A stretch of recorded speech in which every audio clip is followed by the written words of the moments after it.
श्री शिव पुराण रुद्र संहिता चतुर्थ खंड 20वां अध्याय। पृथ्वी परिक्रमा का आदेश, गणेश विवाह व कार्तिकेय का रुष्ट होना।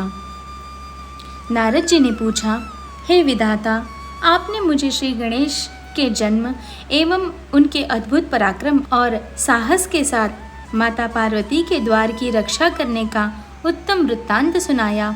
अब मुझे यह बताइए कि जब भगवान शिव ने गणेश को पुनर्जीवित करके अनेक आशीर्वाद प्रदान किए, तब उसके पश्चात वहाँ क्या हुआ?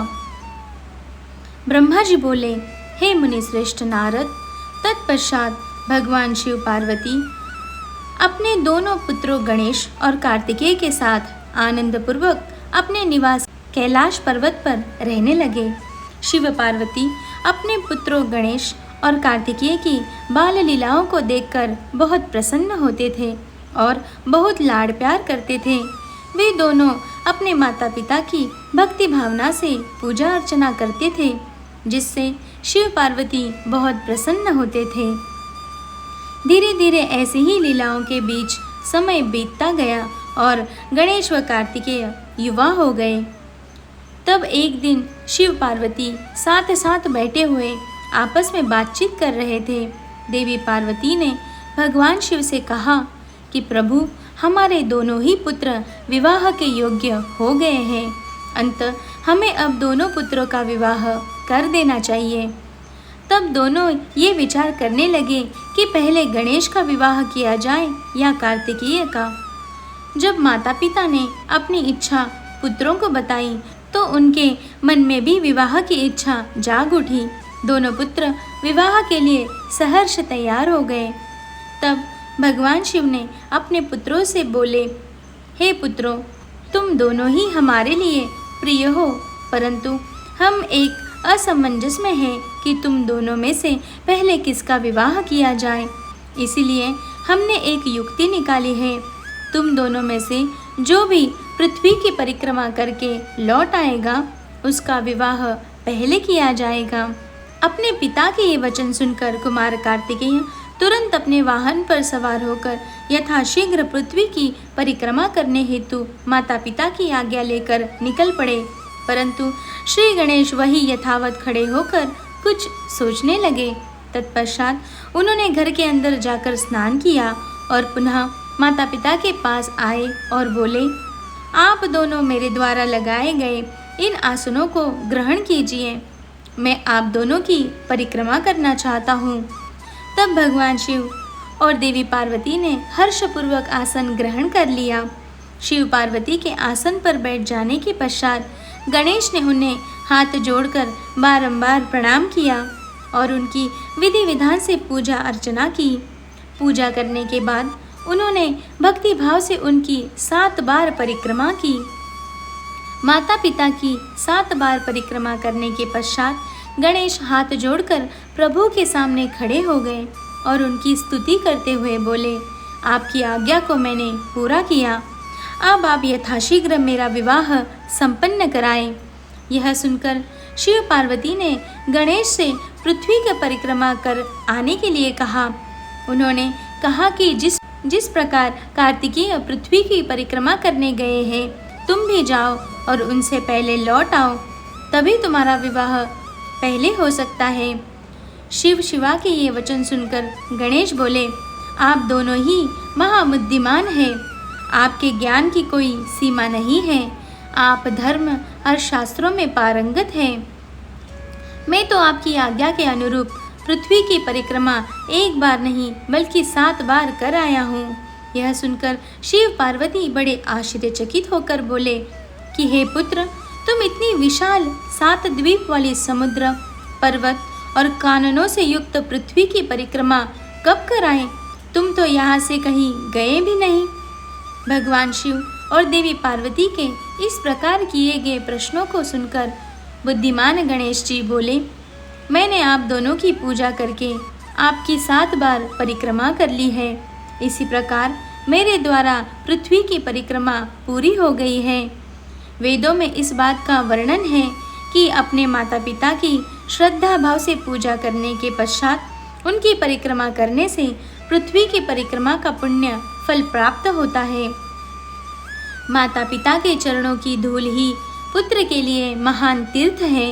वेद शास्त्र इसको प्रमाणित करते हैं। फिर आप क्यों इस बात को मानने से इनकार कर रहे हैं? हे पिताश्री, आप तो सर्वेश्वर हैं, निर्गुण निराकार परब्रह्म ईश्वर हैं। भला आप कैसे मेरे वचनों को झुठला सकते हैं? कृपा कर बताइए कि शास्त्रों के अनुसार क्या मैं गलत हूँ? इस प्रकार गणेश जी के वचन सुनकर शिव पार्वती अत्यंत आश्चर्यचकित हुए।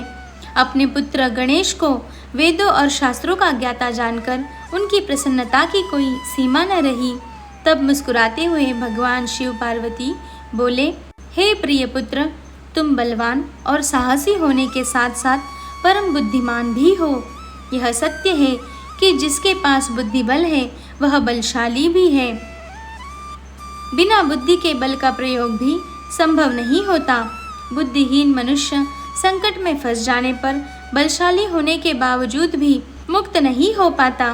वेद शास्त्र और पुराण यही बताते हैं कि माँ बाप का स्थान सबसे ऊपर होता है, उनके चरणों में ही स्वर्ग है। अपने माता पिता की आज्ञा का पालन करना ही पुत्र का एकमात्र धर्म है। उनकी परिक्रमा पृथ्वी की परिक्रमा से भी बढ़कर है। अंत तुम्हारी बात सर्वथा सत्य है। तुमने कार्तिकेय से पहले ही पृथ्वी की परिक्रमा पूर्ण कर ली है। अंत हमें तुम्हारा विवाह सबसे पहले और शीघ्र ही करना है। जब भगवान शिव और पार्वती ने गणेश की बात का समर्थन कर उसे स्वीकार कर लिया, तब गिरिजानंदन प्रसन्न हो गए और अपने माता पिता को प्रणाम करके वहां से चले गए। महादेव जी अपनी प्रिया पार्वती जी के साथ बैठकर इस चिंता में डूब गए कि हम विवाह के लिए वधू की खोज कहाँ करें। जब वे इस प्रकार विचार कर रहे थे, तभी प्रजापति विश्वरूप कैलाश पर्वत पर पधारे और उन्होंने भक्ति भाव से शिव शिवा को नमस्कार कर उनकी स्तुति की। जब महादेव जी ने उनसे कैलाश आगमन का कारण जानना चाहा, तब प्रसन्न हृदय से विश्वरूप जी ने कहा, हे भगवान, मैं आपके पास अपनी 2 पुत्रियों सिद्धि और बुद्धि के विवाह का प्रस्ताव लेकर आया हूँ। प्रभु, सिद्धि और बुद्धि सुंदर और सर्वगुण संपन्न है। मैं उनका विवाह आपके पुत्र से करना चाहता हूँ। प्रजापति विश्वरूप के ये वचन सुनकर भगवान शिव और देवी पार्वती बहुत हर्षित हुए और उन्होंने उनका विवाह प्रस्ताव स्वीकार कर लिया। भगवान शिव शिवा ने अपने प्रिय पुत्र गणेश का शुभ विवाह सिद्धि बुद्धि के साथ आनंद पूर्वक संपन्न किया। इस शुभ अवसर पर सब देवता हर्षपूर्वक सम्मिलित हुए। उन्होंने गणेश को सपत्नीक ढेरों आशीर्वाद और शुभाशीष प्रदान किए और अपने अपने स्थान पर लौट गए। तत्पश्चात श्री गणेश अपनी दोनों पत्नियों के साथ आनंदपूर्वक विहार करने लगे।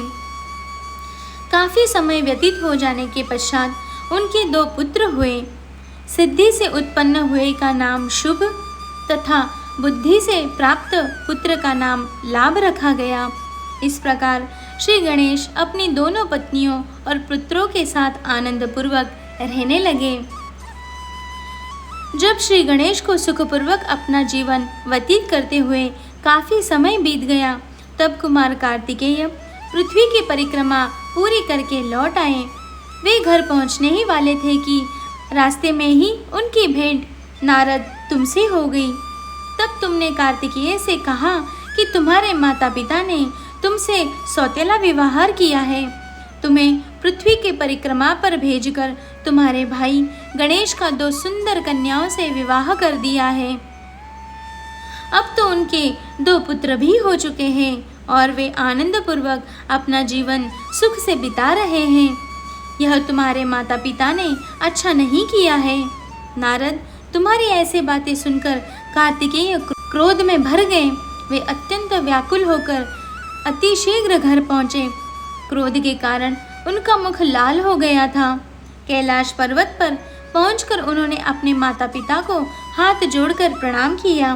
तत्पश्चात उन्होंने अपने माता पिता से इस विषय पर अपनी नाराजगी प्रकट की। कार्तिकेय ने कहा कि आप दोनों ने अपने ही पुत्र को धोखे से यहाँ से भगा दिया और अपने प्रिय पुत्र गणेश का चुपचाप विवाह रचा दिया। आप दोनों ने मेरे साथ सौतेले पुत्र जैसा व्यवहार किया है। यदि आप गणेश का ही विवाह पहले करना चाहते थे तो मुझसे एक बार कहते, मैं स्वयं अपने भाई गणेश का विवाह उत्साहपूर्वक आनंद के साथ कराता, परंतु आपने छल कपट का सहारा लिया। आप सिर्फ एक पुत्र से ही प्यार करते हैं। मेरे होने न होने का आपको कोई फर्क नहीं पड़ता। अंत मैं यहाँ से हमेशा हमेशा के लिए जा रहा हूँ। अब मैं क्रौंच पर्वत पर जाकर सदैव तपस्या करूँगा। यह कहकर कुमार कार्तिकेय वहाँ से चले गए। भगवान शिव और पार्वती ने उन्हें समझाना चाहा, पर उन्होंने उनकी बात अनसुनी कर दी। नारद उस दिन से स्वामी कार्तिकेय कुमार नाम से प्रसिद्ध हो गए। तब से इन तीनों लोकों में उनका नाम कुमार कार्तिकेय विख्यात हो गया। कार्तिकेय का नाम पापहारी, शुभकारी, पुण्यमयी एवं ब्रह्मचर्य की शक्ति प्रदान करने वाला है। कार्तिक पूर्णिमा के दिन कृति नक्षत्र में जो भी मनुष्य स्वामी कार्तिकेय के दर्शन अथवा पूजन करता है, उसके सभी पाप नष्ट हो जाते हैं और उसे मनोवांछित फलों की प्राप्ति होती है। सभी देवता और ऋषिगण भी इस दिन कार्तिकेय के दर्शन को जाते हैं। उधर कुमार कार्तिकेय के इस प्रकार नाराज होकर चले जाने के कारण उनकी माता पार्वती बहुत दुखी थी। तब भगवान शिव उस उत्तम स्थान पर जहाँ उनके पुत्र कार्तिकेय ने तप किया था, मल्लिकार्जुन नामक ज्योतिर्लिंग के रूप में स्थापित हो गए और आज भी देवी पार्वती के साथ विराजमान है। उस दिन से शिव शिवा दोनों अपने पुत्र कार्तिकेय को ढूंढने के लिए अमावस्या को शिव और पूर्णिमा के दिन पार्वती जी क्रौंच पर्वत पर जाते हैं। नारद, मैंने तुम्हें समस्त पापों का नाश करने वाले श्री गणेश और कार्तिकेय के चरित्र को सुनाया है। जो भी मनुष्य भक्तिभाव से इसे पढ़ता, सुनता अथवा सुनाता है, उसके सभी मनोरथ पूर्ण हो जाते हैं। यह कथा पापनाशक, सुख देने वाली, मोक्ष दिलाने वाली एवं कल्याणकारी है। इसीलिए निष्काम भक्तों को इसको अवश्य सुनना और पढ़ना चाहिए।